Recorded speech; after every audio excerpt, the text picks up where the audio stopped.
जो हमरी बिद होती मेरे सतगुरा, साबिद तुम हर जानो आपे।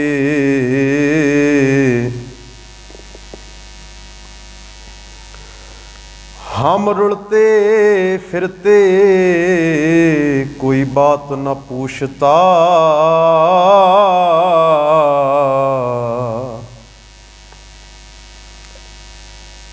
गुर सतगुर संग कीरे हम थापे।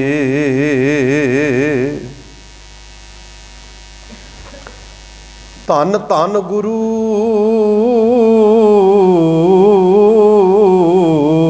नानक जन कीरा,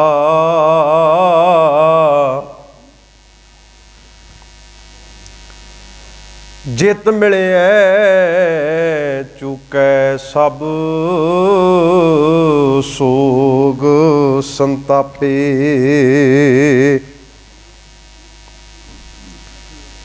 वाहिगुरु साहिब जीओ एक ओंकार, सतगुर प्रसाद।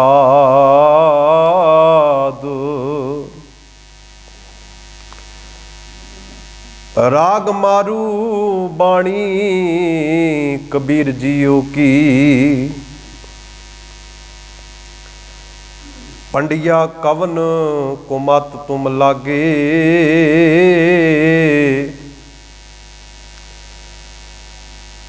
बूढ़ोगे परिवार सकल स्यों, राम न जपो अभागे। पंडिया कवन को मत तुम लागे,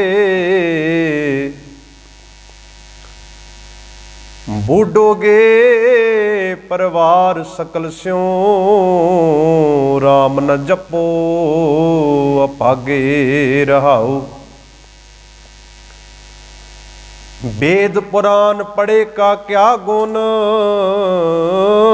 खर चंदन जस पारा।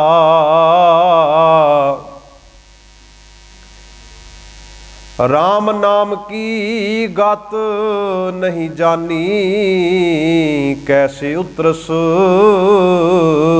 पारा।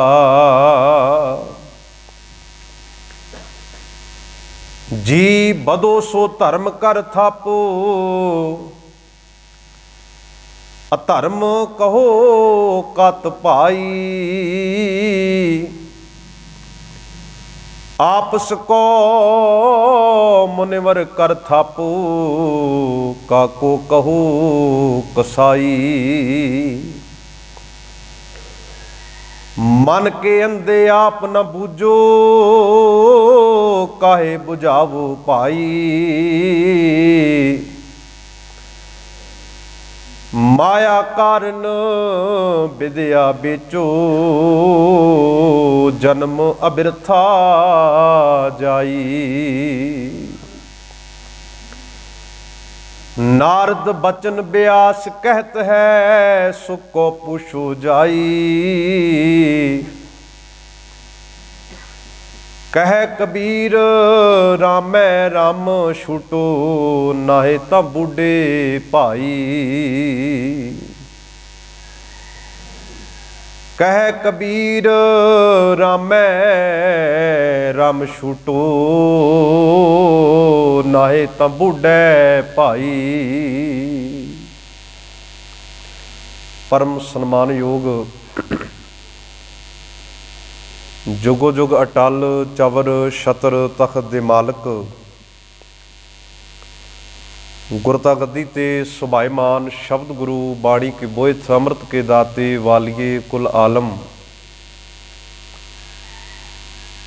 सतगुरु गुरु ग्रंथ साहब महाराज तिन्हां दी पावन पवित्र मुकद्दस गोद विच सजे हुए इन्हां विशेष गुरमत दीवाना दियां हाज़रियां भर रहे सन्मानयोग ਸਤਿਕਾਰਯੋਗ ਗੁਰੂ ਪਿਆਰੇ ਗੁਰੂ ਸਵਾਰੇ ਸਤ ਸੰਗੀ ਜਨੋ, ਅਕਾਲ ਪੁਰਖ ਵਾਹਿਗੁਰੂ ਜੀ ਦੀ ਬੜੀ ਮਹਾਨ ਬਖਸ਼ਿਸ਼ ਰਹਿਮਤ ਦੇ ਸਦਕਾ ਸਤਿਗੁਰਾਂ ਦੀ ਪਾਵਨ ਗੋਦ ਵਿੱਚ ਬੈਠ ਕੇ ਮੇਰੇ ਤੋਂ ਪਹਿਲਾਂ ਗੁਰੂ ਘਰ ਕੇ ਰਾਗੀ ਸਿੰਘਾਂ ਦੇ ਪਾਸੋਂ ਪਾਵਨ ਬਾਣੀ ਦੇ ਕੀਰਤਨ ਆਪ ਜੀ ਨੇ ਸ਼ਰਵਣ ਕੀਤੇ ਹਨ। ਆਓ ਹੁਣ ਕੁਝ ਕੁ ਸਮੇਂ ਲਈ ਪਾਵਨ ਬਾਣੀ ਦੀ ਵਿਚਾਰ ਦੇ ਨਾਲ ਜੁੜਨ ਦਾ ਯਤਨ ਕਰੀਏ। ਵਿਚਾਰਾਂ ਨੂੰ ਪ੍ਰਾਰੰਭਣ ਤੋਂ ਪਹਿਲਾਂ ਜਿੰਨੇ ਸਰੀਰ ਆਪ ਸਤਿਗੁਰਾਂ ਦੀ ਗੋਦ ਵਿੱਚ ਬੈਠੇ ਹੋ, ਦਰ ਘਰ ਦੀ ਮਰਿਆਦਾ ਨੂੰ ਮੁੱਖ ਰੱਖਦਿਆਂ ਗੁਰੂ ਬਖਸ਼ੀ ਫਤਿਹ ਪ੍ਰਵਾਨੋ ਗੱਜ ਕੇ ਆਖੋ ਵਾਹਿਗੁਰੂ ਜੀ ਕਾ ਖਾਲਸਾ ਵਾਹਿਗੁਰੂ ਜੀ ਕੀ ਫਤਿਹ। ਪਾਵਨ ਸ਼ਬਦ ਜਿਸ ਦਾ ਪਾਠ ਮੈਂ ਆਪ ਜੀ ਦੇ ਨਾਲ ਸਾਂਝਾ ਕੀਤਾ ਹੈ, ਗੁਰੂ ਗ੍ਰੰਥ ਸਾਹਿਬ ਜੀ ਦੇ ਮੁਬਾਰਕ ਅੰਕ 1102 ਉੱਤੇ 31 ਰਾਗਾਂ ਵਿੱਚੋਂ 21ਵੇਂ ਰਾਗ ਮਾਰੂ ਦੇ ਵਿੱਚ ਕ੍ਰਾਂਤੀਕਾਰੀ ਯੋਧੇ ਭਗਤ ਕਬੀਰ ਸਾਹਿਬ ਜੀ ਦੀ ਰਸਨਾ ਤੋਂ ਉਚਾਰਨ ਕੀਤਾ ਹੋਇਆ ਮੁਬਾਰਕ ਬਾਣੀ ਦੇ ਵਿੱਚ ਦਰਜ ਹੈ। ਮਾਰੂ ਰਾਗ ਦਾ ਇਹ ਸ਼ਬਦ ਹੈ ਜਿਹੜਾ ਤੀਜੇ ਪੈਰ ਗਾਇਆ ਜਾਂਦਾ ਹੈ। ਮਾਰੂ ਦੇ ਕਈ ਅਰਥ ਹਨ। ਮਾਰੂ ਉਸ ਰੇਤਲੇ ਸਥਾਨ ਨੂੰ ਵੀ ਕਹਿੰਦੇ ਹਨ ਜਿੱਥੇ ਮੀਂਹ ਤੇ ਬਹੁਤ ਪਵੇ ਪਰ ਉਹਦੇ ਉੱਤੇ ਕੋਈ ਅਸਰ ਨਾ ਹੋਵੇ, ਉਹਨੂੰ ਵੀ ਮਾਰੂ ਕਿਹਾ ਜਾਂਦਾ ਹੈ। ਜਿਵੇਂ ਗੁਰੂ ਗ੍ਰੰਥ ਸਾਹਿਬ ਦੀ ਬਾਣੀ ਵਿੱਚ ਆਪਾਂ ਪੜ੍ਹਦੇ, ਮਾਰੂ ਮੀਂਹ ਨਾ ਤ੍ਰਿਪਤਿਆ, ਅੱਗੀ ਲਹੈ ਨਾ ਭੁੱਖ। ਮਾਰੂ ਰੇਗਿਸਤਾਨ ਦੇ ਏਰੀਏ ਨੂੰ ਕਹਿੰਦੇ ਨੇ, ਜਿੱਥੇ ਮੀਂਹ ਜਿੰਨਾ ਮਰਜ਼ੀ ਪੈ ਜਾਵੇ ਪਰ ਮੀਂਹ ਨੂੰ ਤ੍ਰਿਪਤੀ ਨਹੀਂ ਮਿਲਦੀ। ਤੇ ਦੂਜੀ ਉਦਾਹਰਨ ਦਿੱਤੀ, ਕਹਿਣ ਲੱਗੇ ਅੱਗੀ ਲਹੈ ਨਾ ਭੁੱਖ, ਜਿਵੇਂ ਅੱਗ ਦੀ ਭੁੱਖ ਨਹੀਂ ਲੈਂਦੀ। ਇੱਦਾਂ ਹੀ ਜਿਹੜਾ ਮਾਰੂ ਰਾਗ ਹੈ, ਇਹਦੇ ਬਾਰੇ ਭਾਈ ਕਾਹਨ ਸਿੰਘ ਨਾਭਾ ਨੇ ਆਪਣੇ ਮਹਾਨ ਕੋਸ਼ ਦੇ ਵਿੱਚ ਇਹ ਗੱਲ ਦਰਜ ਕੀਤੀ ਹੈ ਕਿ ਦਿਨ ਦੇ ਤੀਜੇ ਪਹਿਰ ਇਸ ਰਾਗ ਨੂੰ ਗਾਇਆ ਜਾਂਦਾ ਹੈ। ਜੰਗਾਂ ਯੁੱਧਾਂ ਵੇਲੇ ਇਹ ਰਾਗ ਅਲਾਪਿਆ ਜਾਂਦਾ ਹੈ। ਦੂਜਾ ਉਹਨਾਂ ਨੇ ਜ਼ਿਕਰ ਕੀਤਾ ਹੈ ਕਿ ਗਮੀ ਦੇ ਵੇਲੇ, ਅਫਸੋਸ ਦੇ ਵੇਲੇ ਇਸ ਰਾਗ ਨੂੰ ਗਾਇਆ ਜਾਂਦਾ ਹੈ। ਗੁਰੂ ਗ੍ਰੰਥ ਸਾਹਿਬ ਮਹਾਰਾਜ ਦੀ ਬਾਣੀ ਦੇ ਵਿੱਚ ਜਦੋਂ ਆਪਾਂ 31 ਰਾਗਾਂ ਦਾ ਵੇਰਵਾ ਪੜ੍ਹਾਂਗੇ ਤੇ ਇੱਕ ਖਿਆਲ ਕਰਿਓ, 2 ਰਾਗ ਨੇ ਜਿਹੜੇ ਗੁਰੂ ਗ੍ਰੰਥ ਸਾਹਿਬ ਦੀ ਬਾਣੀ ਦੇ ਵਿੱਚ ਬਿਲਕੁਲ ਵੀ ਨਹੀਂ ਵਰਤੇ ਗਏ। ਇੱਕ ਮੇਘ ਰਾਗ ਹੈ, ਦੂਜਾ ਦੀਪਕ। ਗੌੜੀ ਦੀਪਕੀ ਵਰਤਿਆ ਗਿਆ ਹੈ। ਜਿਵੇਂ ਅਸੀਂ ਸੋਹਿਲਾ ਸਾਹਿਬ ਦੀ ਬਾਣੀ ਦੇ ਵਿੱਚ ਪੜ੍ਹਦੇ ਹਾਂ ਗੌੜੀ ਦੀਪਕੀ, ਪਰ ਕੱਲਾ ਦੀਪਕ ਰਾਗ ਨਹੀਂ ਵਰਤਿਆ ਗਿਆ, ਮੇਘ ਰਾਗ ਨਹੀਂ ਵਰਤਿਆ ਗਿਆ। ਮੇਘ ਰਾਗ ਖੁਸ਼ੀ ਦਾ ਰਾਗ ਹੈ ਤੇ ਦੀਪਕ ਰਾਗ ਜਿਹੜਾ ਹੈ ਉਹ ਗਮ ਦਾ ਰਾਗ ਹੈ। ਗੁਰੂ ਗ੍ਰੰਥ ਸਾਹਿਬ ਮਹਾਰਾਜ ਦੀ ਬਾਣੀ ਨੇ ਬੇਸ਼ੱਕ ਵਿਗਾਸ ਦੀ ਗੱਲ ਕੀਤੀ ਹੈ, ਖੇੜੇ ਦੀ ਗੱਲ ਕੀਤੀ ਹੈ, ਤੇ 31 ਰਾਗ ਦੇ ਵਿੱਚ ਸਤਿਗੁਰੂ ਮਹਾਰਾਜ ਨੇ ਬਾਣੀ ਦਰਜ ਕਰਦਿਆਂ ਮੇਘ ਰਾਗ ਜਿਹੜਾ ਉਸ ਵਕਤ ਬਹੁਤ ਪ੍ਰਸਿੱਧ ਸੀ ਪਰ ਸਤਿਗੁਰੂ ਨੇ ਵਰਤਿਆ ਨਹੀਂ, ਕਿਉਂਕਿ ਇਹ ਅਤ ਖੁਸ਼ੀ ਦਾ ਰਾਗ ਹੈ। ਅਤ ਦੀ ਖੁਸ਼ੀ ਜਦੋਂ ਬੰਦੇ ਨੂੰ ਹੋਵੇ। ਤੇ ਜਿਹੜਾ ਦੀਪਕ ਰਾਗ ਹੈ ਇਹ ਅਤ ਦੀ ਗਮੀ ਦਾ ਰਾਗ ਹੈ। ਅਤ ਦੇ ਗਮ, ਅਤ ਦੇ ਸੋਗ ਵਿੱਚ ਜਦੋਂ ਬੰਦਾ ਡੁੱਬਿਆ ਹੋਵੇ ਤੇ ਉਦੋਂ ਦੀਪਕ ਰਾਗ ਗਾਇਆ ਜਾਂਦਾ ਹੈ। ਸਤਿਗੁਰੂ ਮਹਾਰਾਜ ਨੇ ਸਿੱਖ ਦੀ ਜ਼ਿੰਦਗੀ ਨੂੰ ਇਸ ਕਦਰ ਬੈਲੈਂਸ ਦਿੱਤਾ ਹੈ ਕਿ ਸਿੱਖ ਨਾ ਤੇ ਅਤ ਦੀ ਖੁਸ਼ੀ ਮਨਾਉਂਦਾ ਹੈ ਤੇ ਨਾ ਅਤ ਦਾ ਸੋਗ ਮਨਾਉਂਦਾ ਹੈ। ਆ ਤੁਸੀਂ ਵੇਖਿਆ ਹੋਵੇਗਾ ਕਈ ਮਜ਼ਹਬਾਂ ਵਿੱਚ ਸੋਗ ਮਨਾਉਣ ਦਾ ਵੀ ਰਿਵਾਜ਼ ਹੈ। ਜਿਵੇਂ ਮੁਸਲਮਾਨਾਂ ਦੇ ਵਿੱਚ ਮੁਹਰਮ ਦਾ ਜਦੋਂ ਦਿਨ ਆਉਂਦਾ ਹੈ, ਮੁਹਰਮ ਦਾ ਮਹੀਨਾ ਆਉਂਦਾ ਹੈ, ਤੇ ਉਹ ਆਪਣੇ ਉਸ ਸ਼ਹੀਦ ਨੂੰ ਚੇਤਾ ਕਰਦਿਆਂ ਆਪਣੀਆਂ ਛਾਤੀਆਂ ਨੂੰ ਪਿੱਟਦੇ ਨੇ, ਆਪਣੇ ਛਾਤੀਆਂ ਦੇ ਉੱਤੇ, ਆਪਣੇ ਸਰੀਰਾਂ ਉੱਤੇ ਵਾਰ ਕਰਦੇ ਨੇ।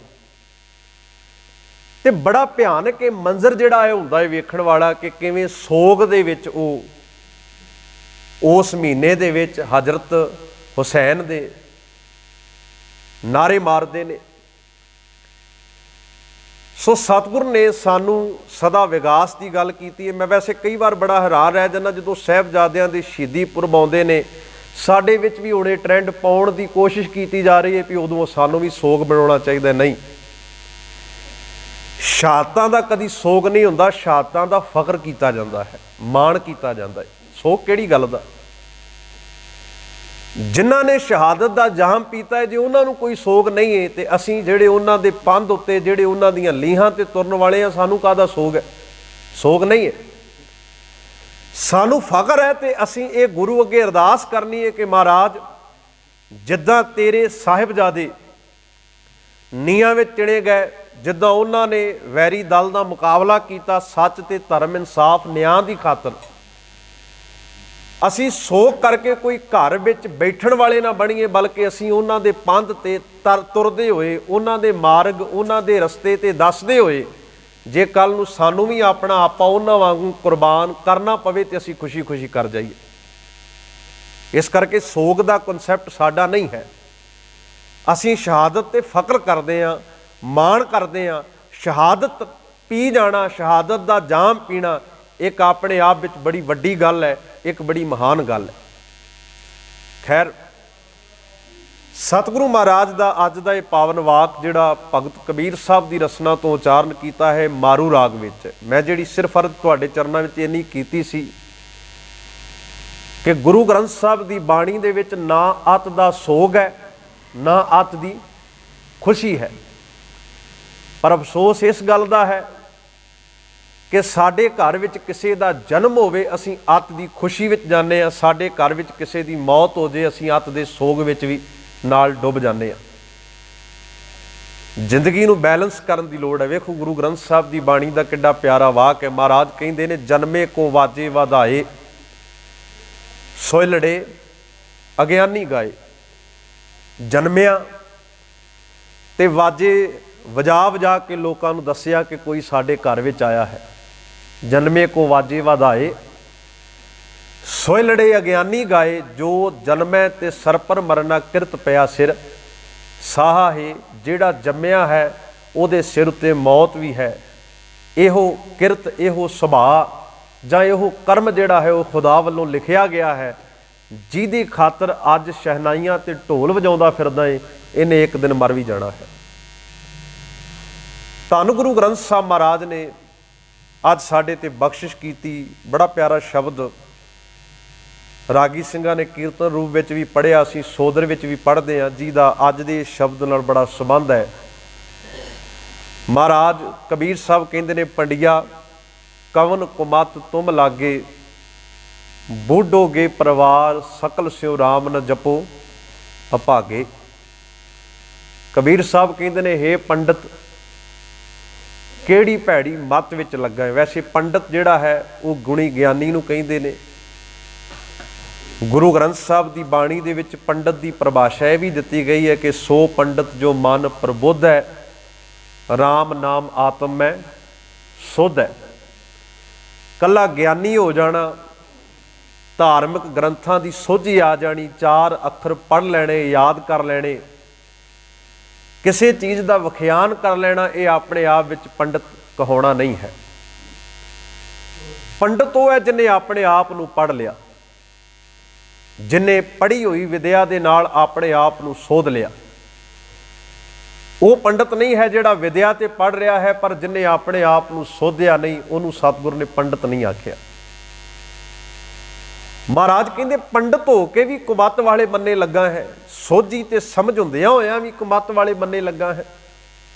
ਗੁਰੂ ਤੇਗ ਬਹਾਦਰ ਸਾਹਿਬ ਨੇ ਸ਼ਬਦ ਸਾਧੋ ਵੀ ਵਰਤਿਆ। ਕਹਿੰਦੇ, ਸਾਧੋ ਮਨ ਕਾ ਮਾਨ ਤਿਆਗੋ, ਕਾਮ ਕ੍ਰੋਧ ਸੰਗਤ ਦੁਰਜਨ ਕੀਤਾ ਤੇ ਐਨਸ ਭਾਗੋ। ਉੱਥੇ ਸ਼ਬਦ ਸਾਧੂ ਵਰਤਿਆ, ਸਾਧੋ ਆਖਿਆ।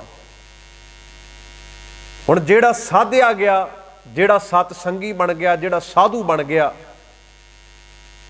ਜਿਹੜੇ ਆਪਣੇ ਆਪ ਨੂੰ ਐਲਾਨ ਕਰ ਦਿੱਤਾ ਕਿ ਮੈਂ ਸਾਧੂ ਹਾਂ, ਮੈਂ ਸਤ ਸੰਗੀ ਹਾਂ, ਜੇ ਉਹਦੇ ਅੰਦਰ ਵੀ ਕ੍ਰੋਧ ਹੈ, ਉਹਦੇ ਅੰਦਰ ਵੀ ਕਾਮ ਹੈ, ਉਹ ਵੀ ਭੈੜੀ ਸੰਗਤ ਵਿੱਚ ਫਸਿਆ ਹੋਇਆ ਹੈ, ਤੇ ਫਿਰ ਉਹ ਕੀ ਉਧਾਰ ਉਹਦਾ ਆਪਣਾ ਹੋਵੇਗਾ ਤੇ ਕੀ ਉਹ ਦੂਜਿਆਂ ਦਾ ਕਰੇਗਾ। ਹੁਣ ਸਤਿਗੁਰ ਨੇ ਹਰ ਧਰਮ ਦੇ, ਹਰ ਮਜ਼ਹਬ ਦੀ ਉਦਾਹਰਨ ਦੇ ਕੇ ਵੇਖੋ, ਕਾਜ਼ੀ ਨੂੰ ਵੀ ਸਤਿਗੁਰ ਨੇ ਆਖਿਆ ਹੈ,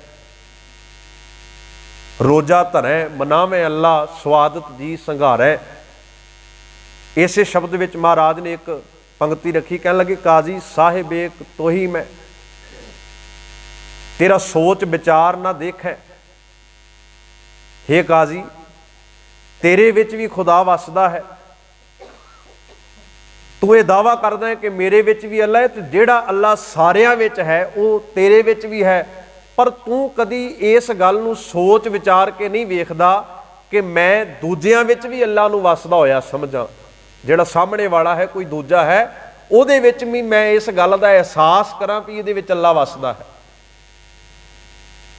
ਸਤਿਗੁਰੂ ਨੇ ਸ਼ਬਦ ਰੱਖਿਆ, ਕਹਿਣ ਲੱਗੇ ਪੰਡਿਆ ਕਵਨ ਕੁਮਤ ਤੁਮ ਲਾਗੇ। ਹੇ ਪੰਡਤ ਅਖਵਾਉਣ ਵਾਲੇ, ਆਪਣੇ ਆਪ ਨੂੰ ਸਿਆਣੇ ਅਖਵਾਉਣ ਵਾਲੇ। ਮਤਾਂ ਕਿਤੇ ਇਸ ਭਰਮ ਵਿੱਚ ਸਾਡੇ ਅੰਦਰ ਕੋਈ ਰਹਿ ਜਾਵੇ ਕਿ ਇਹ ਪੰਡਤ ਕੇਵਲ ਉਹਨੂੰ ਆਖਿਆ ਜਿਹੜਾ ਕਿਸੇ ਮੰਦਿਰ ਵਿੱਚ ਬੈਠਾ, ਨਹੀਂ, ਸਾਡੇ ਵਿੱਚੋਂ ਜਿਹੜਾ ਵੀ ਬਾਣੀ ਪੜ੍ਹਨ ਵਾਲਾ ਹੈ, ਜਿਹੜਾ ਵੀ ਆਪਣੇ ਆਪ ਨੂੰ ਗੁਣੀ ਤੇ ਗਿਆਨੀ ਅਖਵਾਉਣ ਵਾਲਾ ਹੈ, ਉਹਨਾਂ ਸਾਰਿਆਂ ਦੀ ਗੱਲ ਹੀ ਹੈ। ਮਹਾਰਾਜ ਕਹਿੰਦੇ ਕਿਹੜੀ ਕੁਮਤ ਵਿੱਚ ਲੱਗਾ ਏ, ਤੂੰ ਆਪ ਵੀ ਡੁੱਬੇਗਾ ਤੇ ਆਪਣੇ ਪਰਿਵਾਰ ਨੂੰ ਵੀ ਡੁੱਬ ਦੇਵੇਂਗਾ। ਡੁੱਬਣਾ ਕਿੱਥੇ ਹੈ? ਹੁਣ ਲੋਕ ਕਿਸੇ ਗਿਆਨੀ ਦੇ ਕੋਲ ਕਿਉਂ ਜਾਂਦੇ ਨੇ? ਲੋਕ ਧਾਰਮਿਕ ਬੰਦਿਆਂ ਦਾ ਆਸਰਾ ਕਿਉਂ ਲੈਂਦੇ ਨੇ? ਇਸੇ ਕਰਕੇ ਲੈਂਦੇ ਨੇ ਨਾ ਵੀ ਇਹ ਆਪ ਵੀ ਤਰੇਗਾ ਤੇ ਸਾਨੂੰ ਵੀ ਤਾਰ ਦੇਵੇਗਾ। ਰੀਜ਼ਨ ਇਹੋ ਹੀ ਹੈ ਨਾ। ਡੁੱਬਣਾ ਕਿੱਥੇ ਹੈ? ਸੰਸਾਰ ਸਮੁੰਦਰ ਵਿੱਚ। ਜਿਹੜਾ ਸ਼ਬਦ ਭਾਈ ਸਾਹਿਬ ਪੜ੍ਹ ਰਹੇ ਸੀ, ਮਹਾਰਾਜ ਨੇ ਆਖਿਆ ਸਰੰਜਾਮ ਲਾਗ ਭਵਜਲ ਤਰਨਕ ਹੈ। ਸਰੰਜਾਮ ਦਾ ਅਰਥ ਹੁੰਦਾ ਇੰਤਜ਼ਾਮ ਕਰ, ਆਹਰ ਵਿੱਚ ਲੱਗ। ਕਿਹੜੇ ਆਹਰ ਵਿੱਚ ਲੱਗਣਾ ਹੈ? ਭਵਜਲ ਤਰਨਕ ਹੈ, ਤਾਂ ਕਿ ਤੂੰ ਸੰਸਾਰ ਰੂਪੀ ਭਵਜਲ ਤਰ ਸਕੇ। ਇਸ ਇੰਤਜ਼ਾਮ ਵਿੱਚ ਲੱਗ। ਸਰੰਜਾਮ ਲਾਗ ਭਵਜਲ ਤਰਨਕ ਹੈ, ਜਨਮ ਬ੍ਰਿਥਾ ਜਾਤ ਰੰਗ ਮਾਇਆ ਕੈ। ਉਸ ਆਹਰ ਵਿੱਚ ਲੱਗ, ਤੂੰ ਸੰਸਾਰ ਰੂਪੀ ਭਵ ਸਾਗਰ ਨੂੰ ਤਰ ਸਕੇ। ਤੇ ਜੇ ਉਸ ਆਹਰ ਵਿੱਚ ਲੱਗਣ ਦੀ ਕਿਸੇ ਅੰਦਰ ਚਾਹ ਨਾ ਹੋਵੇ, ਪਰ ਆਸਰਾ ਉਸ ਬੰਦੇ ਦਾ ਲੱਗੇ ਲਵੇ ਜਿਹੜਾ ਆਪ ਡੁੱਬਣ ਨੂੰ ਫਿਰਦਾ ਹੈ, ਉਹ ਤੁਹਾਨੂੰ ਕੀ ਤਾਰੇਗਾ? ਬਹੁਤੀ ਵਾਰ ਬੰਦਾ ਉਹਨਾਂ ਚੀਜ਼ਾਂ ਦਾ ਆਸਰਾ ਲੱਗਦਾ, ਉਹਨਾਂ ਚੀਜ਼ਾਂ ਦਾ ਆਸਰਾ ਲੈਣ ਦੀ ਕੋਸ਼ਿਸ਼ ਕਰਦਾ ਹੈ। ਸੁਖਮਨੀ ਸਾਹਿਬ ਦੀ ਬਾਣੀ ਵਿੱਚ ਤੁਸੀਂ ਇੱਕ ਵਾਕ ਪੜ੍ਹਦੇ ਹੋ, ਮਹਾਰਾਜ ਕਹਿੰਦੇ ਨੇ ਕਿਸੇ ਨੇ ਗਲ ਵਿੱਚ ਪੱਥਰ ਪਾਇਆ ਹੋਵੇ। ਹੁਣ ਜਦੋਂ ਕੋਈ ਬੰਦਾ ਦਰਿਆ ਪਾਰ ਕਰਨਾ ਹੋਵੇ ਕਿਸੇ ਨੇ, ਤੇ ਗਲ ਵਿੱਚ ਪੱਥਰ ਪਾ ਕੇ ਤੇ ਦਰਿਆ ਪਾਰ ਨਹੀਂ ਨਾ ਹੋ ਸਕਦਾ। ਗਲ ਪਾਥਰ ਕੈਸੇ ਤਰੇ ਅਥਾ। ਅਥਾ ਕਹਿੰਦੇ ਨੇ ਜਿਹਦਾ ਥਾਹ ਨਾ ਪਾਇਆ ਜਾ ਸਕੇ। ਜਿਹੜਾ ਸੰਸਾਰ ਰੂਪੀ ਸਮੁੰਦਰ ਹੈ, ਜੇ ਉਹਦੇ ਵਿੱਚੋਂ ਦੁਨਿਆਵੀ ਸਮੁੰਦਰ ਵਿੱਚੋਂ ਵੀ ਜੇ ਪਾਰ ਲੰਘਣਾ ਹੋਵੇ ਤੇ ਬੰਦਾ ਕੱਲਾ ਹੱਥ ਪੈਰ ਮਾਰ ਕੇ ਪਾਸੇ ਲੰਘ ਸਕਦਾ ਏ, ਪਰ ਜੇ ਆਖੇ ਨਾਲ ਮੈਂ ਪੱਥਰ ਗਲ ਵਿੱਚ ਪਾ ਕੇ ਪਾਰ ਲੰਘ ਜਾਵਾਂਗਾ, ਨਹੀਂ ਲੰਘਿਆ ਜਾ ਸਕਦਾ। ਉਹਦਾ ਇੱਕ ਤਰੀਕਾ ਹੈ, ਇੱਕ ਯੁਗਤ ਹੈ।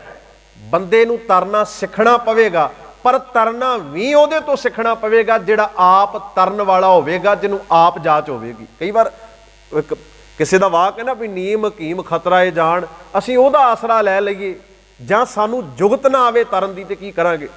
ਉਹ ਕੋਈ ਮੇਰੇ ਵਰਗਾ ਅਣਜਾਣ ਬੰਦਾ ਸੀ, ਉਹਨੇ ਬਾਜ਼ਾਰੋਂ ਕਿਤਾਬ ਖਰੀਦ ਲਈ, ਤਰਨਾ ਕਿਵੇਂ ਸਿੱਖੀਏ। ਹੁੰਦਾ ਹੈ ਨਾ, ਬੰਦਾ ਬਾਜ਼ਾਰ ਜਾਵੇ, ਉੱਥੇ ਕਈ ਤਰ੍ਹਾਂ ਦੇ ਨੁਸਖੇ ਹੁੰਦੇ ਨੇ, ਕਈ ਘਰ ਦੇ ਵੈਦ ਬਣੇ ਫਿਰਦੇ ਨੇ। ਉਹ ਕਹਿੰਦੇ ਨੇ ਇਸ ਕਿਤਾਬ ਨਾਲ ਤੁਸੀਂ ਵੈਦ ਬਣੋ। ਉਹਨੇ ਕਿਤਾਬ ਖਰੀਦ ਲਈ, ਕਹਿੰਦੇ ਬਾਜ਼ਾਰ ਦੇ ਵਿੱਚੋਂ। ਬਾਜ਼ਾਰ ਦੇ ਵਿੱਚੋਂ ਜਦੋਂ ਕਿਤਾਬ ਖਰੀਦੀ ਤੇ ਉੱਥੇ ਲਿਖਿਆ ਜੀ ਤਰਨਾ ਕਿਵੇਂ ਸਿੱਖੀਏ। ਕਹਿਣ ਲੱਗਾ ਵੀ ਐਵੇਂ ਜ਼ਰੂਰ ਫੀਸਾਂ ਭਰਨੀਆਂ ਉਸਤਾਦਾਂ ਨੂੰ, ਕੀ ਕਿਸੇ ਇੰਸਟੀਟਿਊਸ਼ਨ ਨੂੰ ਜੁਆਇਨ ਕਰਨਾ, ਕੀ ਕਿਸੇ ਦੇ ਕੋਲ ਜਾ ਕੇ ਸਿੱਖਿਆ ਲੈਣੀ ਆ। ਤੇ ਵਧੀਆ ਕੰਮ, 10 ਰੁਪਈਆਂ ਦੀ ਕਿਤਾਬ ਆਈ ਏ, ਇਹਦੇ ਨਾਲ ਆਪਾਂ ਤਰ ਦੇਣਾ। ਕਈ ਜੰਤਰੀਆਂ ਖਰੀਦਦੇ ਨੇ ਬੱਸਾਂ ਵਿੱਚੋਂ। ਹੁਣ ਉਹਨੇ ਕਿਤਾਬ ਖਰੀਦ ਲਈ, ਘਰੇ ਆਇਆ। ਹੁਣ ਕਿਤਾਬ ਦੇ ਉੱਤੇ ਲਿਖਿਆ ਹੋਇਆ ਸੀ ਪਹਿਲਾਂ ਆਪਣੇ ਕੱਪੜੇ ਲਾਓ ਤੇ ਫਿਰ ਛਾਲ ਮਾਰੋ ਉਹਦੇ ਵਿੱਚ, ਫਿਰ ਇੱਦਾਂ ਬਾਂਹ ਮਾਰਿਓ। ਉਹਨੇ ਕੀ ਕੀਤਾ ਵੀ ਕਿਤਾਬ ਪੜ੍ਹੀ, ਕੱਪੜੇ ਲਾਏ, ਛਾਲ ਮਾਰੀ ਦਰਿਆ ਦੇ ਵਿੱਚ, ਹੱਥ ਵਿੱਚ ਕਿਤਾਬ ਫੜੀ। ਅਗਲਾ ਪੰਨਾ ਜਦੋਂ ਪਲਟਿਆ ਤੇ ਅੱਗੇ ਲਿਖਿਆ ਸੀ ਪੂਰਾ ਸਿੱਖਣ ਲਈ ਅਗਲੀ ਕਿਤਾਬ ਖਰੀਦੋ। ਡੁੱਬ ਗਿਆ, ਅੱਗੇ ਕੁਝ ਵੀ ਨਹੀਂ ਸੀ ਲਿਖਿਆ। ਅਗਲਾ ਭਾਗ ਖਰੀਦੋ ਕਿਤਾਬ ਦਾ ਜੇ ਅੱਗੇ ਸਿੱਖਣਾ। ਹੁਣ ਕਹਿਣ ਤੋਂ ਮੁਰਾਦ ਇਹ ਹੈ ਵੀ ਜੇ ਜਿਹੜਾ ਨੀਮ ਹਕੀਮ ਹੈ, ਜਾਂ ਜੇ ਬੰਦਾ ਆਪਣੀ ਚਲਾਕੀ ਨਾਲ ਕਵੇ ਮੈਂ ਤਰ ਜਾਵਾਂਗਾ, ਜਾਂ ਉਹਦਾ ਆਸਰਾ ਲਵੇ ਜਿਹੜਾ ਆਪ ਮੁਕੰਮਲ ਨਾ ਹੋਵੇ, ਤੇ ਬੰਦਾ ਡੁੱਬ ਜਾਵੇਗਾ। ਸਤਿਗੁਰੂ ਨੇ ਬਾਣੀ ਵਿੱਚ ਆਖਿਆ ਗੁਰੂ ਜਿਨ੍ਹਾਂ ਕਾ ਅੰਧੁਲਾ ਸਿੱਖ ਵੀ ਅੰਧੇ ਕਰਮ ਕਰੇਨ, ਜਿਨ੍ਹਾਂ ਦਾ ਗੁਰੂ ਅੰਨਾ ਹੋਵੇ, ਜਿਨ੍ਹਾਂ ਦਾ ਗੁਰੂ ਜਾਣਨ ਵਾਲਾ ਨਹੀਂ ਹੈ, ਜਿਨ੍ਹਾਂ ਦੇ ਗੁਰੂ ਨੂੰ ਆਪ ਸਮਝ ਨਹੀਂ ਹੈ, ਜਿਹੜਾ ਉਸ ਗੁਰੂ ਦੇ ਲੜ ਲੱਗ ਜਾਵੇਗਾ, ਉਹ ਗੁਰੂ ਜੀ ਦਾ ਅੰਧਲਾ ਹੈ, ਉਹ ਆਪਣੇ ਪਿੱਛੇ ਚੱਲਣ ਵਾਲੇ ਚੇਲੇ ਨੂੰ ਮਾਰਗ ਕਿਵੇਂ ਦੱਸੇਗਾ। ਇਸ ਕਰਕੇ ਸਾਡਾ ਗੁਰੂ ਮੁਕੰਮਲ ਹੈ, ਗੁਰੂ ਗ੍ਰੰਥ ਸਾਹਿਬ ਮੁਕੰਮਲ ਨੇ। ਲੋੜ ਹੈ ਇਹਨਾਂ ਦੇ ਪਿੱਛੇ ਚੱਲਣ ਦੀ, ਕਿਉਂਕਿ ਗੁਰੂ ਆਪ ਤਰਿਆ ਹੈ, ਉਹ ਤੁਹਾਨੂੰ ਵੀ ਤਾਰ ਦੇਵੇਗਾ। ਪਰ ਜੇ ਆਸਰਾ ਭਾਲਾਂਗੇ ਅਸੀਂ ਪੱਥਰਾਂ ਦਾ, ਆਸਰਾ ਭਾਲਾਂਗੇ ਕਿਸੇ ਕਬਰ ਦਾ, ਆਸਰਾ ਭਾਲਾਂਗੇ ਕਿਸੇ ਦੁਨੀਆ ਦੇ ਉਸ ਬੰਦੇ ਦਾ ਜਿਹੜਾ ਆਪ ਕ੍ਰੋਧ, ਹੰਕਾਰ, ਈਰਖਾ ਦੇ ਵਿੱਚ ਡੁੱਬਿਆ, ਉਹਨੇ ਤੁਹਾਨੂੰ ਵੀ ਉਦਾਂ ਦਾ ਬਣਾ ਦੇਣਾ। ਕਿਉਂਕਿ ਜਿੱਦਾਂ ਦੇ ਬੰਦਾ ਸੇਵਾ ਕਰਦਾ ਉਦਾਂ ਦਾ ਉਹਦਾ ਸੁਭਾਅ ਬਣ ਜਾਂਦਾ ਹੈ। ਮੈਂ ਜਿਹੜੀ ਅਰਜ਼ ਕਰ ਲੱਗਾ ਸੀ, ਸਤਿਗੁਰ ਨੇ ਆਖਿਆ ਗੁਰੂ ਜਿਨ੍ਹਾਂ ਕਾ ਅੰਧੁਲਾ ਸਿੱਖ ਵੀ ਅੰਧੇ ਕਰਮ ਕਰੇਨ, ਓਏ ਭਾਣੇ ਚੱਲਣ ਆਪਣੇ ਨਿਤ ਝੂਠੋ ਝੂਠ ਬਲੇਣ। ਉਹ ਨਿਤ ਝੂਠ ਬੋਲਦੇ ਨੇ, ਓਏ ਭਾਣੇ ਚੱਲਣ ਆਪਣੇ ਨਿਤ ਝੂਠੋ ਝੂਠ ਬਲੇਣ। ਸਤਿਗੁਰੂ ਮਹਾਰਾਜ ਬਖਸ਼ਿਸ਼ ਕਰਦੇ ਆ, ਇਹ ਵੀ ਵਾਕ ਰੱਖਦੇ ਨੇ, ਕਹਿੰਦੇ ਕਈ ਵਾਰ ਐਸਾ ਵੀ ਹੁੰਦਾ ਏ ਵੀ ਕਈ ਗੁਰੂ ਐਸੇ ਵੀ ਹੁੰਦੇ ਨੇ ਜਿਹੜੇ ਹੰਸ ਵੱਲ ਵੇਖ ਕੇ, ਜਿਵੇਂ ਨਾ ਹੰਸ ਨੂੰ ਵੇਖਿਆ ਬਗਲੇ ਨੇ, ਉਹ ਤਰ ਰਿਹਾ ਸੀ ਕਿਤੇ ਹੰਸ ਸਮੁੰਦਰ ਦੇ ਉੱਤੇ, ਬਗਲੇ ਨੂੰ ਚਾਹ ਆਇਆ ਵੀ ਇਹਦਾ ਵੀ ਰੰਗ ਮੇਰੇ ਵਰਗਾ ਹੀ ਹੈ, ਮੈਂ ਵੀ ਤਰ ਜਾਵਾਂਗਾ ਇਹਦੇ ਵੱਲ ਵੇਖ ਕੇ। ਉਹਨੇ ਵੀ ਸਮੁੰਦਰ 'ਚ ਛਾਲ ਮਾਰ ਦਿੱਤੀ, ਕਹਿੰਦੇ ਬਗਲਾ ਡੁੱਬ ਗਿਆ। ਕੱਲਾ ਰੰਗ ਵੇਖ ਕੇ ਕਿਸੇ ਤੋਂ ਡੁੱਲਿਆ ਨਹੀਂ ਜਾਂਦਾ, ਬਗਲੇ ਤੇ ਹੰਸ ਦਾ ਰੰਗ ਬਿਲਕੁਲ ਸੇਮ ਹੈ, ਇੱਕੋ ਜਿਹਾ ਹੈ, ਪਰ ਦੋਹਾਂ ਦੇ ਸੁਭਾਅ ਵਿੱਚ ਜ਼ਮੀਨ ਅਸਮਾਨ ਦਾ ਫਰਕ ਹੈ, ਦੋਹਾਂ ਦੀ ਖੁਰਾਕ ਵਿੱਚ ਫਰਕ ਹੈ। ਕੇਵਲ ਰੰਗ ਵੇਖ ਕੇ ਤੁਸੀਂ ਬਗਲੇ ਦੇ ਮਗਰ ਲੱਗ ਜਾਓ ਤੇ ਬਗਲਾ ਆਪ ਵੀ ਡੁੱਬੇਗਾ ਤੇ ਤੁਹਾਨੂੰ ਵੀ ਡੋਬ ਦੇਵੇਗਾ। ਸਤਿਗੁਰ ਨੇ ਬਾਣੀ ਚ ਆਖਿਆ, ਹੰਸਾਂ ਦੇਖ ਤਰੰਦਿਆਂ ਬੱਗਾਂ ਪਿਆਇਆ ਚਾਓ।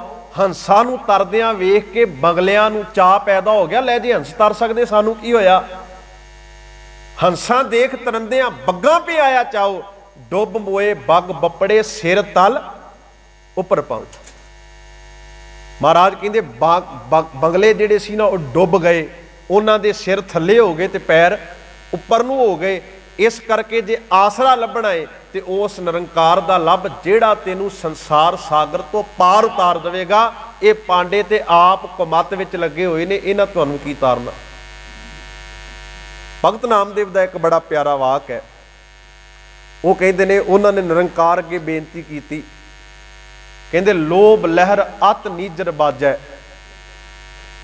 ਲੋਭ ਦੀਆਂ ਲਹਿਰਾਂ ਐਨ ਪੂਰੇ ਜੋਸ਼ ਉੱਤੇ ਨੇ, ਇਹਨਾਂ ਚੀਜ਼ਾਂ ਵਿੱਚ ਹੀ ਬੰਦਾ ਡੁੱਬਦਾ ਹੈ। ਲੋਭ ਲਹਿਰ ਅਤ ਨੀਜਰ ਬਾਜੈ, ਕਾਇਆ ਡੂਬੈ ਕੇਸਵਾ।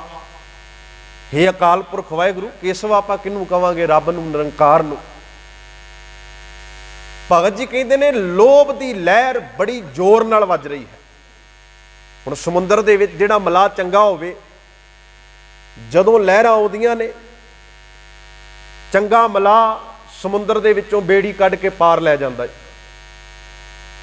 ਜਿਹੜਾ ਮਲਾਹ ਅਨਟ੍ਰੇਨਡ ਹੋਵੇ ਉਹ ਡੋਬ ਦੇਵੇਗਾ, ਉਹ ਆਪ ਵੀ ਡੁੱਬੇਗਾ, ਨਾਲ ਪੂਰੇ ਦਾ ਪੂਰਾ ਪੂਰ ਡੋਬ ਦੇਵੇਗਾ। ਤੇ ਭਗਤ ਜੀ ਨੇ ਨਿਰੰਕਾਰ ਦੇ ਅੱਗੇ ਅਰਦਾਸ ਕੀਤੀ, ਕਹਿਣ ਲੱਗੇ ਲੋਭ ਲਹਿਰ ਅਤ ਨੀਜਰ ਬਾਜੈ, ਕਾਇਆ ਡੂਬੈ ਕੇਸਵਾ। ਸੰਸਾਰ ਸਮੁੰਦੇ ਤਾਰ ਗੋਬਿੰਦੇ, ਤਾਰ ਲੈ ਬਾਪ ਬੀਠਲਾ। ਆਖਿਆ ਅਨਲ ਬੇੜਾ ਹੋ ਖੇਵ ਨਾ ਸਾਕੋ, ਮੈਂ ਇਸ ਸਰੀਰ ਰੂਪੀ ਬੇੜੇ ਨੂੰ ਚਲਾ ਨਹੀਂ ਸਕਦਾ, ਇਹਨੂੰ ਜੇ ਤੂੰ ਚਲਾਵੇਂ ਤੇ ਪਾਰ ਲੰਘਾ ਸਕਦਾ ਹੈ। ਅਨਲ ਬੇੜਾ ਹੋ ਖੇਵ ਨਾ ਸਾਕੋ, ਤੇਰਾ ਪਾਰ ਨਾ ਪਾਇਆ ਬੀਠਲਾ। ਹੋ ਦਿਆਲ ਸਤਿਗੁਰ ਮੇਲ ਤੂੰ ਮੋਕੋ। ਹੇ ਨਿਰੰਕਾਰ ਵਾਹਿਗੁਰੂ, ਮੇਰੇ ਤੇ ਕਿਰਪਾ ਕਰ, ਮੈਨੂੰ ਸੱਚੇ ਗੁਰੂ ਦਾ ਮਿਲਾਪ ਕਰਾ, ਜਿਹਦੇ ਨਾਲ ਮੈਂ ਸੰਸਾਰ ਸਮੁੰਦਰ ਤੋਂ ਪਾਰ ਲੰਘ ਸਕਾਂ। ਅੱਜ ਦੇ ਇਸ ਪਾਵਨ ਵਾਕ ਵਿੱਚ ਵੀ ਭਗਤ ਕਬੀਰ ਸਾਹਿਬ ਨੇ ਕੁਝ ਇੱਦਾਂ ਦਾ ਵਿਚਾਰ ਸਾਡੇ ਸਨਮੁਖ ਰੱਖੇ ਨੇ। ਉਹ ਕਹਿੰਦੇ, ਪੰਡਿਆ ਕਵਨ ਕੁਮਤ ਤੁਮ ਲਾਗੇ, ਬੂਢੋਗੇ ਪਰਿਵਾਰ ਸਕਲ ਸਿਓ ਰਾਮ ਨਾ ਜਪੋ। ਅਭਾਗੇ ਸੁਣ ਪੰਡਤ ਕਰਮਾਕਾਰੀ। ਜਿਹੜਾ ਸ਼ਬਦ ਤੁਸੀਂ ਪੜ੍ਹਦੇ, ਆਸਾ ਮਨਸਾ ਬੰਧਨੀ ਭਾਈ, ਉਹਦੇ ਵਿੱਚ ਆਉਂਦਾ ਸੁਣ ਪੰਡਤ ਕਰਮਾਕਾਰੀ। ਕਰਮਾਕਾਰੀ ਦਾ ਅਰਥ ਹੁੰਦਾ ਹੈ ਜਿਹੜਾ ਪੰਡਤ ਕੇਵਲ ਕਰਮ ਕਾਂਡਾਂ ਵਿੱਚ ਉਲਝਾ ਰਿਹਾ ਹੈ, ਜਿਹੜਾ ਪੰਡਤ ਕੇਵਲ ਪਖੰਡਾਂ ਵਿੱਚ ਉਲਝਾ ਰਿਹਾ ਹੈ, ਜਿਹੜਾ ਕਹਿੰਦਾ ਫਲਾਨੀ ਜਗ੍ਹਾ ਤੇ ਜਾ ਕੇ ਇਦਾਂ ਕਰੋ, ਉੱਥੇ ਜਾ ਕੇ ਇਦਾਂ ਕਰੋ, ਆਹ ਚੀਜ਼ ਭੇਟਾ ਕਰ ਦਿਓ, ਉੱਥੇ ਆਹ ਰੱਖ ਦਿਓ, ਆਹ ਧਾਗਾ ਬੰਨ ਲਿਓ, ਆਹ ਤਵੀਤ ਪਾ ਲਓ, ਆਹ ਨਗ ਪਾ ਲਓ। ਜਿਹੜਾ ਪੰਡਤ ਇਹਨਾਂ ਚੀਜ਼ਾਂ ਵਿੱਚ ਉਲਝਾ ਰਿਹਾ ਉਹ ਤੁਹਾਨੂੰ ਡੋਬ ਦੇਵੇਗਾ। ਤੇ ਸਤਿਗੁਰੂ ਮਹਾਰਾਜ ਬਖਸ਼ਿਸ਼ ਕਰਦੇ ਆ, ਕਹਿੰਦੇ ਨੇ ਪੰਡਤਾ ਡੁੱਬ ਜਾਵੇਗਾ ਆਪ ਵੀ ਤੇ ਨਾਲ ਡੋਬ ਦੇਵੇਗਾ ਆਪਣੇ ਚੇਲਿਆਂ ਨੂੰ। ਹੋਰ ਸ਼ਬਦ ਬਾਣੀ ਦੇ ਵਿੱਚੋਂ ਸਾਂਝੇ ਕਰਦੇ ਆ ਤਾਂ ਕਿ ਸਾਨੂੰ ਇਸ ਗੱਲ ਦਾ ਇਲਮ ਹੋ ਸਕੇ, ਅੰਦਾਜ਼ਾ ਹੋ ਸਕੇ ਵੀ ਗੁਰੂ ਗ੍ਰੰਥ ਸਾਹਿਬ ਦੀ ਬਾਣੀ ਨੇ ਸਾਨੂੰ ਸੁਚੇਤ ਕਿੰਨਾ ਕੀਤਾ ਹੈ, ਸਾਨੂੰ ਸਮਝ ਕਿੰਨੀ ਦਿੱਤੀ ਹੈ ਵੀ ਕਰਮ ਕਾਂਡਾਂ ਤੋਂ ਕੱਢ ਕੇ ਕੇਵਲ ਨਿਰੰਕਾਰ ਦੇ ਨਾਮ ਦੀ ਆਰਾਧਨਾ ਕਰਨਾ ਹੀ ਸਭ ਤੋਂ ਉੱਤਮ ਗੱਲ ਹੈ। ਕੋਈ ਬੰਦਾ ਨਿਰੰਕਾਰ ਦੇ ਨਾਮ ਨੂੰ ਛੱਡ ਕੇ ਕੇਵਲ ਜੇ ਪਖੰਡਾਂ ਵਿੱਚ ਤੇ ਕਰਮ ਕਾਂਡਾਂ ਵਿੱਚ ਫਸਿਆ ਪਿਆ ਹੈ, ਕਿਸੇ ਪੰਡਤ ਕਿਸੇ ਕਾਜ਼ੀ ਮੁੱਲਾਂ ਦੇ ਮਗਰ ਲੱਗ ਕੇ ਧਰਮ ਦੇ ਨਾਂ ਤੇ ਸ਼ਰ੍ਹਾ ਦੀਆਂ ਪਾਬੰਦੀਆਂ ਜਾਂ ਕੇਵਲ ਮਰਿਆਦਾ ਦੇ ਵਿੱਚ ਹੀ ਫਸਿਆ ਪਿਆ ਹੈ, ਉਹ ਪਾਰ ਨਹੀਂ ਉਤਰ ਸਕਦਾ। ਵੇਖੋ ਸਤਿਗੁਰ ਨੇ ਆਖਿਆ, ਕਬੀਰ ਸਾਹਿਬ ਦਾ ਹੀ ਵਾਕ ਹੈ ਉਹਨਾਂ ਦੇ ਸ਼ਲੋਕਾਂ ਦੇ ਵਿੱਚ, ਉਹ ਕਹਿੰਦੇ ਨੇ ਕਈ ਵਾਰ ਬਹੁਤਾ ਸਿਆਣਾ ਬੰਦਾ ਵੀ ਡੁੱਬ ਜਾਂਦਾ।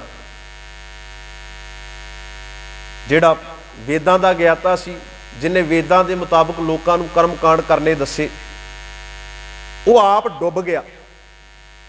ਤੇ ਜਿਨ੍ਹਾਂ ਨੇ ਉਹਨਾਂ ਨੂੰ ਫੋਲੋ ਨਹੀਂ ਕੀਤਾ, ਉਹਦੇ ਦੱਸੇ ਹੋਏ ਕਰਮ ਕਾਂਡਾਂ ਨੂੰ ਫੋਲੋ ਨਹੀਂ ਕੀਤਾ, ਨਹੀਂ ਮੰਨਿਆ, ਉਹ ਤਰ ਗਏ।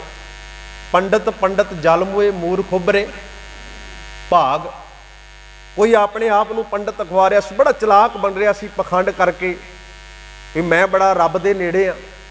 ਕਹਿੰਦੇ ਸਾਰੇ ਦੇ ਸਾਰੇ ਪੰਡਤ ਗੁਣੀ ਗਿਆਨੀ ਅਖਵਾਉਣ ਵਾਲੇ ਸੜ ਗਏ, ਤੇ ਜਿਨ੍ਹਾਂ ਨੂੰ ਮੂਰਖ ਕਿਹਾ ਜਾ ਰਿਹਾ ਸੀ ਵੀ ਇਹ ਕੋਈ ਕਰਮ ਕਾਂਡ ਨਹੀਂ ਕਰਦੇ, ਪਖੰਡ ਨਹੀਂ ਕਰਦੇ, ਕਹਿਣ ਲੱਗੇ, ਉਹ ਸਾਰੇ ਦੇ ਸਾਰੇ ਬਚ ਗਏ। ਆਸਾ ਕੀ ਵਾਰ ਵਿੱਚੋਂ ਵਾਕ ਪੜ੍ਹ ਦਿਓ, ਪੜ੍ਹਿਆ ਹੋਵੇ ਗੁਨਾਹਗਾਰ ਤਾਂ ਓਮੀ ਸਾਧ ਨਾ ਮਾਰੀਐ। ਕੋਈ ਪੜ੍ਹਿਆ ਹੋਵੇ ਤੇ ਗੁਨਾਹਗਾਰ ਹੋਵੇ, ਕੋਈ ਬੜਾ ਇਲਮ ਹੋਵੇ ਜਿਹਨੂੰ ਧਰਮ ਦਾ ਮਜ਼ਹਬ ਦੀਆਂ ਕਿਤਾਬਾਂ ਦਾ, ਤੇ ਗੁਨਾਹਗਾਰ ਵੀ ਨਾਲ ਹੋਵੇ ਤੇ ਓਮੀ ਸਾਧ ਨਾ ਮਾਰੀਏ। ਓਮੀ ਦਾ ਅਰਥ ਹੈ ਜਿਹਨੂੰ ਬਹੁਤੇ ਫਲਸਫਿਆਂ ਦਾ ਪਤਾ ਨਹੀਂ, ਉਹ ਓਮੀ ਹੈ। ਓਮੀ ਦਾ ਮਤਲਬ ਹੈ ਉਹਨੂੰ ਇੱਕ ਅੱਧਾ ਅੱਖਰ ਹੀ ਰੱਬ ਦੇ ਨਾਂ ਦਾ ਆਉਂਦਾ, ਹੋਰ ਕੱਖ ਨਹੀਂ ਆਉਂਦਾ ਉਹਨੂੰ ਘਬਰਾਉਣਾ ਨਹੀਂ ਚਾਹੀਦਾ। ਪੜ੍ਹਿਆ ਹੋਵੇ ਗੁਨਾਹਗਾਰ ਤਾਂ ਓਮੀ ਸਾਧ ਨਾ ਮਾਰੀਏ। ਜਿਵੇਂ ਹੀ ਘਾਲੇ ਘਾਲਣਾ ਤੇ ਵੇਹੋ ਨਾਉ ਪਚਾਰੀਏ। ਐਸੀ ਕਲਾ ਨਾ ਖੇਡੀਏ ਜਿਤ ਦਰਗਾ ਗਿਆ ਹਾਰੀਏ। ਪੜ੍ਹਿਆ ਤੇ ਓਮੀਆਂ ਵਿਚਾਰ ਅੱਗੇ ਵਿਚਾਰੀਏ।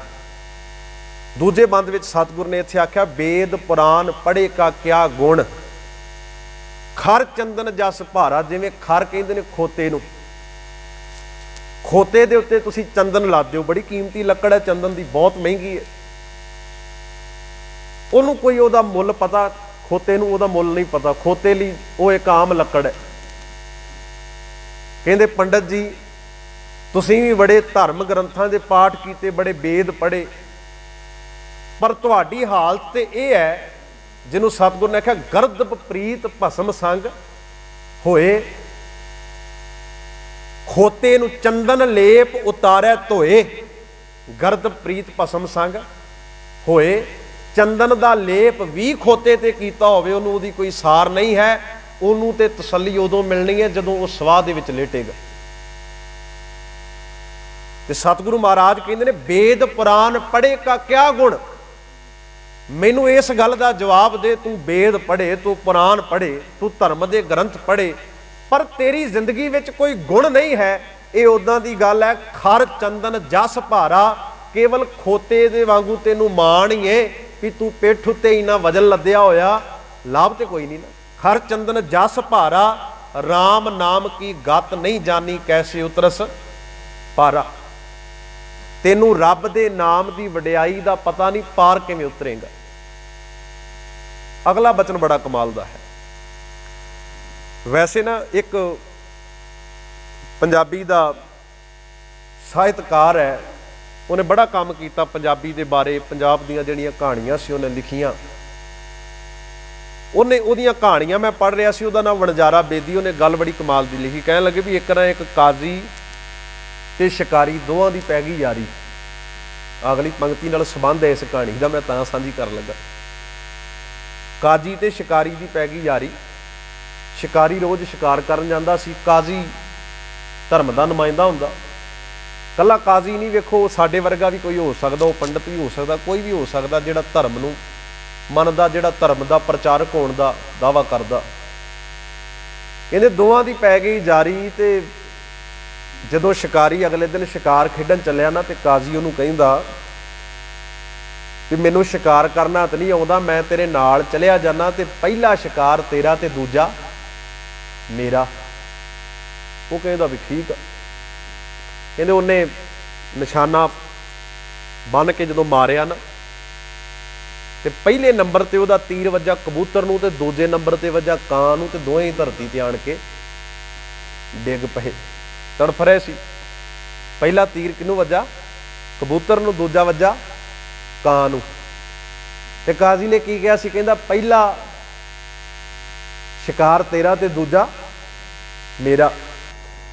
हुण उहनूं जिहड़ा शिकारी सी उहनूं लगा भी वधिया हो गया, मेरे हिस्से कबूतर आ गया ते काजी दे हिस्से कां आ गया। जदों उन्हां कां ते कबूतर शिकारी ने फड़े ना, ते कबूतर रोण लग पिया।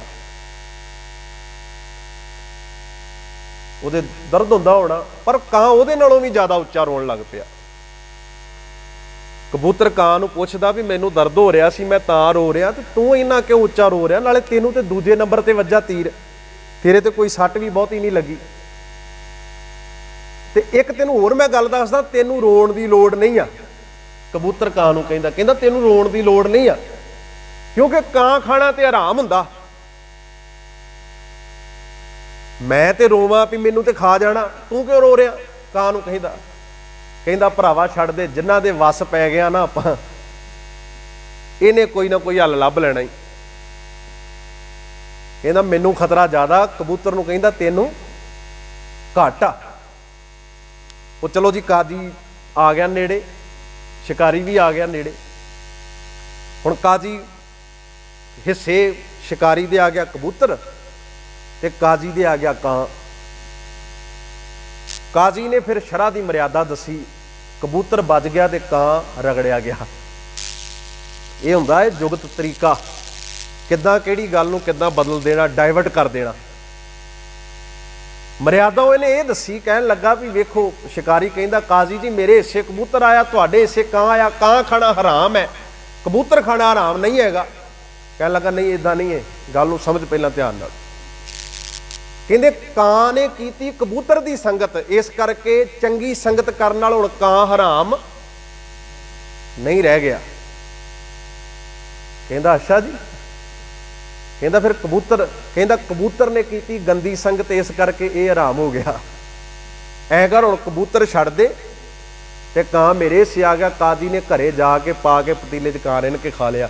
कहण तो मुराद भी उन्हें अपनी जिहड़ी शरह सी, जिहड़ी मर्यादा सी, उहदा वखियान इस ढंग नाल कर दिता, इहनूं इंटरप्रेट इस तरह ढंग नाल कर दिता, उहदी इंटरप्रिटेशन ही ये दे दित्ती भी शिकारी बेचारा मूँह वल वेखदा ही रह गया भी मैं तो शिकार करदा ही रह गया, काजी ते ਕਾਂ भी खा गया।